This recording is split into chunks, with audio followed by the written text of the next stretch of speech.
మార్చి 29న గుజరాత్ మరియు ముంబై జట్ల మధ్య ఒక హై వోల్టేజ్ మ్యాచ్ అయితే జరగబోతుంది.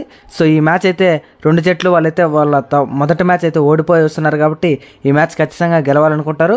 సో అందులోనూ ముంబై ఇండియన్స్ బిగ్గెస్ట్ పాజిటివ్ ఏదైనా ఉందంటే వాళ్ళ కెప్టెన్ హార్దిక్ పాండ్యా అయితే ఈ మ్యాచ్లో అయితే వస్తున్నాడు కాబట్టి డెఫినెట్గా చాలా క్లోజ్గా వెళ్ళే అవకాశం ఉంటుంది గేమ్. ఒకసారి హెడ్ రికార్డ్ విషయానికి వస్తే టోటల్గా 5 మ్యాచ్లు జరిగితే గుజరాత్ 3 గెలిచింది, ముంబై 2 సార్లు అయితే గెలవడం జరిగింది. ఇక పిచ్ రిపోర్ట్ విషయానికి వస్తే ఇదైతే అహ్మదాబాద్ గ్రౌండ్ వేదికగా ఆడుతున్నారు కాబట్టి డెఫినెట్గా ఒక హై స్కోరింగ్ గేమ్ అయితే మనం అయితే డెఫినెట్గా ఎక్స్పెక్ట్ చేయొచ్చు. ఇక ఇనీషియల్గా పేసర్స్కి అయితే చాలా బాగా హెల్ప్ అవుతుంది. మనం గుజరాత్ మరియు పంజాబ్ జట్ల మధ్య కూడా చూసాం. సో ఇనీషియల్గా పేసర్స్కి అయితే హెల్ప్ జరుగుతుంది పిచ్ నుంచి. సో మళ్ళీ రాంగా స్పిన్నర్స్ అయితే గేమ్లోకి వస్తారు. సో డెఫినెట్గా టాస్ గెలిచిన కెప్టెన్ చేజింగ్ అయినా తీసుకోవచ్చు, ఫస్ట్ బ్యాటింగ్ అయినా చేసుకోవచ్చు. ఫస్ట్ బ్యాటింగ్ చేసినప్పటికీ ఒక మంచి స్కోర్ అయితే కొడితే డెఫినెట్గా దాన్ని అయితే మన వాళ్ళు అయితే చేజ్ చేయడానికి కష్టపడతారు. సో డెఫినెట్గా ఈ మ్యాచ్లో టాస్ అనేది పెద్ద కీలకంగా మారకపోవచ్చు. సో పిచ్ రిపోర్ట్ విషయానికి వస్తే ఇదైతే ఒక హై గ్రౌండింగ్ అని చెప్పుకోవచ్చు. ఇక గ్రౌండ్ స్టాట్ చూసుకుంటే టోటల్గా 36 మ్యాచ్లు జరిగితే ఫస్ట్ బ్యాటింగ్ చేసిన టీం 16 సార్లు, సెకండ్ బ్యాటింగ్ చేసిన టీం 20 సార్లు గెలిచింది. ఇక హైయెస్ట్ స్కోర్ చూసుకున్న 233 ఉంది, లోయెస్ట్ స్కోర్ చూసుకున్న 89 ఉంది. ఇక ముంబై ఇండియన్స్ విషయానికి వస్తే వాళ్ళకి బిగ్గెస్ట్ పాజిటివ్ ఏదైనా ఉందంటే అది ముంబై ఇండియన్స్ కెప్టెన్ హార్దిక్ పాండ్యా అయితే ఈ మ్యాచ్లో తిరిగి వస్తున్నాడు. సో అతని రాకతో అహ్మదాబాద్ గ్రౌండ్ అయితే ఈరోజు బేలెక్కిపోతుందని చెప్పుకోవచ్చు. ఎందుకంటే అతనైతే ది బీస్ట్ మోడ్లో ఉన్నాడు ఇప్పటికీ, అందులోనూ ముంబై ఇండియన్స్ కెప్టెన్సీ చేస్తున్నాడు కాబట్టి చాలా మంచిగా ఉంటుంది. ఇంకా ముంబై టీం విషయానికి వస్తే వాళ్ళు ఆడిన మొదటి మ్యాచ్లో అయితే వాళ్ళైతే ఓడిపోవడం జరిగింది. సో చాలా క్లోజ్ గేమ్లో వాళ్ళైతే ఓడిపోయారు. నేనైతే ఆ మ్యాచ్ వాళ్ళు ఓడిపోతారనే మనమైతే ప్రివ్యూ వీడియోలో చెప్పాం. ఎందుకంటే వాళ్ళ దగ్గర main bowlers I mean Jasprit Bumrah అలాగే హార్దిక్ పాండ్యా ఆ రోజు మ్యాచ్లో లేరు. సో ఇన్ఎక్స్పీరియన్స్ బౌలింగ్ లైనప్తో వెళ్ళారు కాబట్టి ఆ రోజు అయితే నేను అలా చెప్పాను. సో ఈ రోజు మ్యాచ్ మటుకు డెఫినెట్గా ఒక ఎక్స్పీరియన్స్ బ్యాటింగ్ లైనప్ అలాగే బౌలింగ్ లైనప్ వెళ్ళబోతుంది కాబట్టి డెఫినెట్గా ముంబై వాళ్ళు అయితే ఈ మ్యాచ్లో ఫేవరెట్స్గా అయితే బరిలోకి దిగబోతున్నారనే దాంట్లో ఎలాంటి సందేహం లేదు. సో చివరి మ్యాచ్లో మన ముంబై ఇండియన్స్ అయితే చాలా బాగా ఆడని చెప్పుకోవచ్చు. పవర్ ప్లేలో చపాక్ స్టేడియం వేదికగా కాబట్టి స్పిన్ ఫ్రెండ్లీ వికెట్ కాబట్టి ఆ మ్యాచ్లో సరిగ్గా ఆడలేకపోయారు.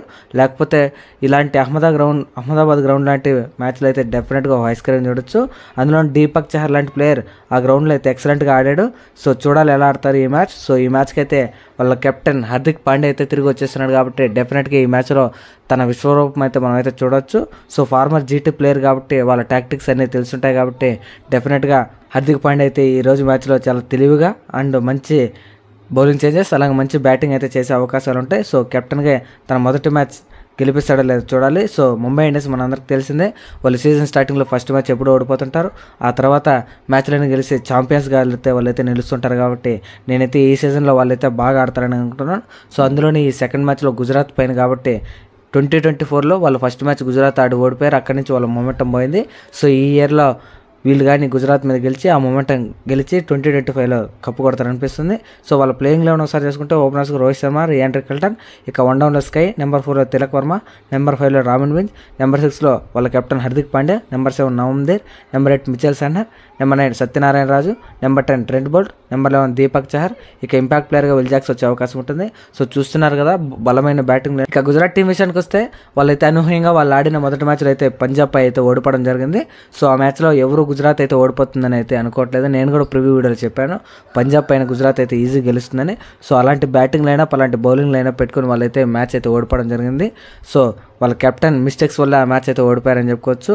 మెయిన్లీ వాళ్ళైతే అంత స్కోర్ ఇచ్చిండకూడదు, వాళ్ళకి మంచి బౌలింగ్ లైనప్ ఉన్న వాళ్ళైతే ఆ పీబీకేపై ఎక్కువ పరుగులు దారాలించారు. ఇక చేజింగ్ చేసానికి వస్తే వాళ్ళైతే చాలా కంఫర్టబుల్గా మ్యాచ్ గెలుస్తారనుకుంటే సో మంచి బ్యాటింగ్ చేస్తుండగా వాళ్ళైతే ఇనీషియల్గా కోల్పోయారు టీం బెస్ట్ బ్యాట్స్మెన్స్ అంతా. సో అందుకనే వాళ్ళైతే మ్యాచ్ని అయితే ఓడిపోవడం జరిగింది. సో డెఫినెట్గా ఈ మ్యాచ్లో వాళ్ళ ఓపెనర్ శుభ్మన్ గిల్, సాయి సుదర్శన్ బాగా ఆడితేనే వాళ్ళైతే మంచిగా ఆడే అవకాశం ఉంటుంది. సో వాళ్ళు కానీ సరిగ్గా పర్ఫామ్ చేయకపోతే డెఫినెట్గా గుజరాత్ టైటన్స్ ఈ మ్యాచ్ అయితే ఓడిపోవడం జరుగుతుంది. మెయిన్లీ వాళ్ళకి ఏదైనా అడ్వాంటేజ్ ఉందంటే అది వాళ్ళ హోమ్ గ్రౌండ్, అలాగే వాళ్ళ దగ్గర మంచి బ్యాటింగ్ లైనప్ మంచి బౌలింగ్ లైనప్ ఉంది. సో వీళ్ళు కూడా కాటేరమ్మ కొడుకులు 2.1 చెప్పుకోవచ్చు. సో చాలా బెస్ట్ బౌలింగ్ అలాగే బెస్ట్ బ్యాటింగ్ అయితే ఉంది. సో ఆల్మోస్ట్ నెంబర్ 8 వరకు వీళ్ళ దగ్గర అయితే బెస్ట్ బౌలింగ్ లైనప్ ఉంది, అలాగే మంచి బ్యాటింగ్ లైనప్ ఉంది.